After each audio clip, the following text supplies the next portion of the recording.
কাজে কাজ মেলেনি, অথচ বাইরে থেকে নেতারা টাকা নিয়ে লোক এনে কাজ দিয়েছে বেসরকারি ওই হাসপাতালে। এবার কাজের দাবিতে সোমবার দুপুর 3:10 দুর্গাপুরের শোভাপুরে বেসরকারি এক হাসপাতালে গেট আটকে বিক্ষোভ আদিবাসী সমাজের। বৃষ্টিকে উপেক্ষা করে মাথায় ট্রিপল দিয়ে বিক্ষোভ আদিবাসী দিসম গাবতার। হুঁশিয়ারি, কাজ না মিললে আর ভোট নয়। ভোটের সময় নেতারা কাজ দেব বলে, আর ভোট পেরোলেই সবাই পালিয়ে যায়, ঘুরেও কেউ তাকায় না। আর নয়, অনেক হয়েছে। এবার আদিবাসী সমাজের মহিলা শিশুরা একজোট হয়ে দুর্গাপুরের শোভাপুরের ওই বেসরকারি হাসপাতালে বাইরে গেট আটকে দিয়ে তুমুল বিক্ষোভে সামিল হলো।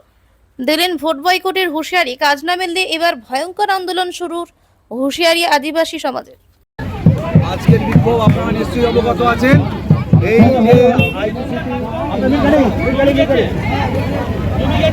এই যে আপনারা নিশ্চয়ই অবগত আছেন, এই যে আইকিউসিটি হসপিটাল গড়ে উঠেছে, এর পাশে শোভাপুর আদিবাসী গ্রাম আছে। দীর্ঘদিন ধরে আপনারা জানেন যে জমিতে এখানকার স্থানীয় আদিবাসী মানুষরা চাষাবাদ করে খেত দীর্ঘদিন ধরে। শুধু আদিবাসীরা নয়, বহু মানুষ এখানে আদিবাসী সম্পূর্ণ শ্রেণীর লোকেরাই চাষাবাদ করে খেত।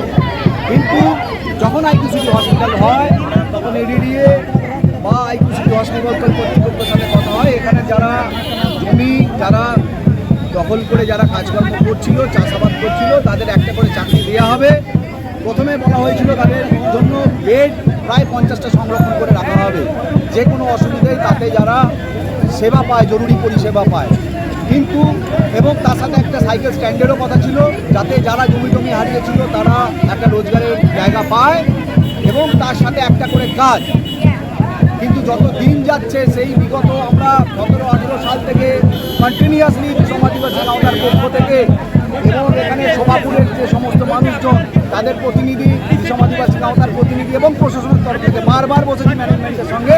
কিন্তু ম্যানেজমেন্ট কোনোভাবেই এই কাজ করতে দূরের কথা, মিনিমাম একজন করে 27টা জমিহারা পরিবারের একজনকেও কিন্তু এখনো পর্যন্ত নিয়োগ করেনি। যার জেরেই আমরা এই লাস্ট 2 মাস আগে, 3 মাস আগে আমরা যখন লাস্ট দুর্গাপুর থানায় বসেছিলাম, এখানকার ম্যানেজমেন্ট, দিসম আদিবাসী কাউন্টার প্রতিনিধি এবং গ্রামের প্রতিনিধি মানুষজনের, সেখানে আমরা বলেছিলাম যে যত শীঘ্রই সম্ভব মিনিমাম নয়, ম্যাক্সিমাম থেকে ম্যাক্সিমাম এখানকার যেসব মানুষ তাদেরকে নিয়োগ করা হোক। কিন্তু সেক্ষেত্রে আমাদের প্রথমে দাবি ছিল 18 থেকে বা 20 জন যদি এখন নিয়োগ হয়, বাদ বাকি যে 7 জন কি 10 জন বাকি থাকবে, সেগুলো পরে পর্যায়ক্রমে 2 জন 5 জন 4 জন করে যেভাবে যেমন একটা ব্ল্যাঙ্ক আসবে কাজের, সেই সময় তাদেরকে নিয়োগ করা হবে। কিন্তু সেখানে সিআই স্যার নিজে দাঁড়িয়ে কথা বলেছিলেন, না, কেউ যদি নিয়োগ হয় 2 জন 5 জন 10 জন বা 12 জন নয়, একবারে 27 জন এখানে নিয়োগ করা হবে।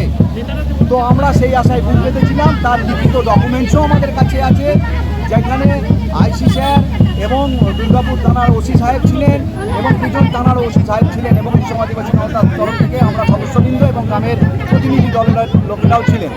তো সেইখানে আমাদের এই গত 4 দিন আগে ডাকা হয়, বলা হয় আইকিউসিটির নাকি রোজগার কম, পেশেন্ট হচ্ছে না, তাই জন্য কোনোভাবেই এখানে আর কাউকে নিয়োগ করা যাবে না। এখন যারা এলিজেবল, বিশেষ করে যে 10 জন বা 12 জন মানেকে নিযুক্ত করা হবে, আর বাদবাকি যারা বাদ গেছে 27 জনের মধ্যে, তাদেরকে যে ভেন্ডারের মাধ্যমে এখানে কর্মী নিয়োগ করা হয়, তারা বলছে তারা বয়সের জন্য তাদেরকে এটা বাদ দিয়ে দেওয়া হয়েছে। তো আমাদের প্রশ্ন, যদি যখন এইটা আইকিউসিটি তৈরি হয়েছিল তার 1 বছর পর থেকেই যদি নিয়োগ হতো 2 জন করে, অ্যাটলিস্ট আজকে প্রায় 13-14 বছর হয়ে গেল। 13-14 বছর হয়ে কিন্তু পুরো যে কোটাটা 26-27 জনের কোটা কিন্তু কমপ্লিট হয়ে যেত। প্রতিবাদে আপনাদের বিক্ষোভ? হ্যাঁ, তারই প্রতিবাদে বিক্ষোভ। আজকে থেকে আমাদের কিন্তু কন্টিনিউয়াসলি এখানকার একটা রিলে অনশনে বসার প্রোগ্রাম ছিল, কিন্তু আজকে আপনারা জানেন আমাদের ইউনাইটেড ফোরামের তরফ থেকে আজকে আপনারা মালদাতে বিরাট বড় আমাদের একটা ডেপুটেশন চলছে, যেখান থেকে আমাদের অনেক প্রতিনিধিরাও সেখানে গেছে। গতকালকে একটা প্রোগ্রাম ছিল, অনেকেই আসতে পারেনি। আমাদের বিশেষ করে এই বর্ষাকাল আপনারা জানেন আদিবাসী যে সমস্ত মানুষজন চাষাবাদ করে খায়, এবং সেই চাষাবাদের জন্যই কিন্তু আমরা প্রোগ্রামের শিডিউলটাকে চেঞ্জ করেছি। এই চাষের কাজটা শেষ হোক, আমরা যদি আজকে আমাদের এখান থেকে প্রতিনিধিরা গিয়ে কথা বলবে, যদি সঠিক পদক্ষেপ ওনারা গ্রহণ করেন, আগামী দিন কিন্তু এই আন্দোলন বৃহত্তর হবে। আজকে এইখানে স্থানীয় মানুষ আছে, আগামী দিন পুরো জেলার, পুরো রাজ্যের মানুষ এসে যখন এই প্রতিবাদটা করবে, তখন কিন্তু আইকিউসিটি কর্তৃপক্ষের কাছে কোনো রকম কথা বলার থাকবে না যে আমরা কি বলেছি আর কি করতে চাইছি। আমরা বিষম আদিবাসী গাঁওটা সাধারণ মানুষজন এবং এখানকার যারা বসবাস করেন, যাদের জন্য আমাদের এই আন্দোলন, তারা কাজ পেলে তার থেকে ভালো কিছু হয় না। আমরা আশাবাদী আছি আইকিউসিটি কর্তৃপক্ষ, স্থানীয় প্রশাসন এই ব্যাপারটাকে গুরুত্ব সহকারে দেখবে। আপনার নাম? আমার নাম বুবুল মান্ডি, আমি বিষম আদিবাসী গাঁওতার স্টেটের অবজারভার।